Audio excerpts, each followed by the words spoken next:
introducing an amazing, amazing Palestinian voice from Gaza. From Gaza! From Gaza! We need to uplift Gaza! Please welcome Salma.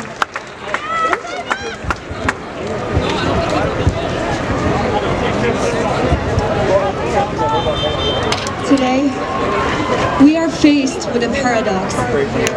And that paradox is that there is a lot, yet very little, to be said about what's been ongoing in Palestine since time immemorial. What we are witnessing, I would argue, is the clearest case in all of history. Yes, all of history. What misleads many to believe that this is, quote unquote, an intractable and complicated issue is the way that the Palestinian struggle has been branded by many educators, scholars, journalists, and politicians who have become masters in the exercise of the deliberate and intentional erasure of my people.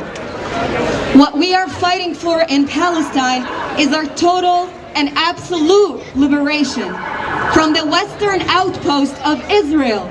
And this fight is a complete and total anti-colonial struggle. Today, I speak to you as a Palestinian first and as someone from Gaza second, because I will not allow colonizers to fragment my identity and my people into further chunks, splattered here and there, while the world watches and nods its head, approving of modern-day colonialism. Because no, we have not transcended into a post-colonial order. And Palestine exemplifies that we all are, regardless of our color, our creed, our ethnicity, or geographical location, ideologically and physically colonized, if not both.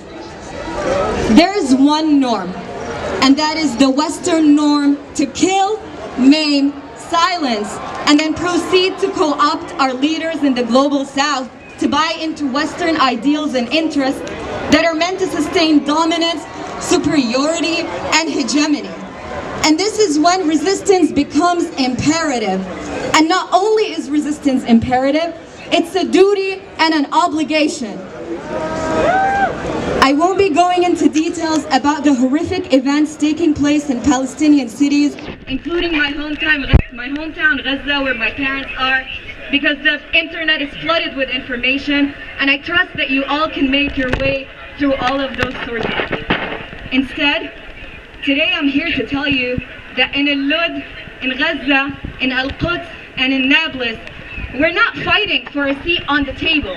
We're not. We don't want the table to begin with. And that, on its own, is a power opportunity for Palestinians to be leaders who work towards a new global order, spearheaded by the Global South youth, for actual social and political change in every single corner of the world. Palestinians are the agents, not the victims, of a new world that will transcend every border, every nation state, every passport, and all those human-made colonial constructs and lines meant to divide us. Palestine should not be your charity project. Palestine should be your liberation project, your global liberation project.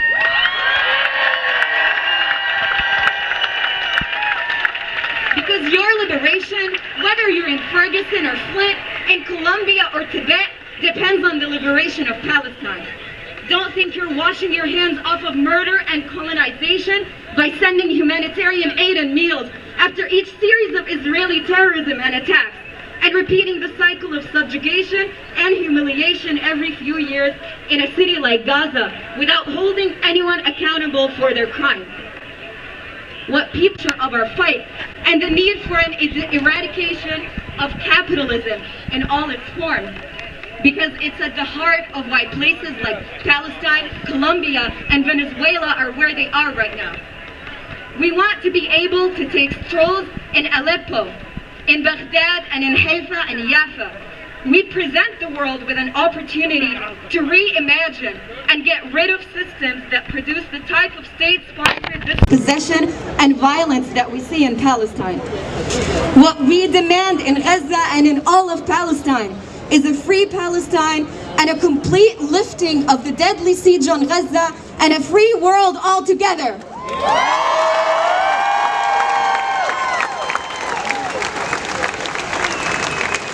And before I end today, I will leave you with one long-term action item that has plagued my mind for a number of years and that has become at the center of my thoughts, especially this week. And that is, it has become evident that not only is there a physical apartheid in Palestine, but there is also a pervasive digital apartheid taking place on mainstream and social media specifically, with censorship of Palestinian voices and algorithms working against us. With that, I have two asks. My first ask is for all coders and tech-savvy people who are either Palestinian or count themselves as unwavering allies of the Palestinians. I implore you to start thinking of ways that we can start using technology to our advantage and break away from taking knowledge systems disseminated to us from the West.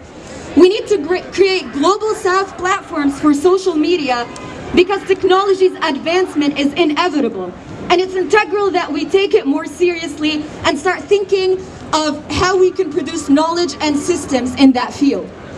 And my second ask is for people donating meals, humanitarian aid, and supplies. Please also couple that effort by investing in technology infrastructures and opportunities and programs in coding and tech, and support our coders and tech.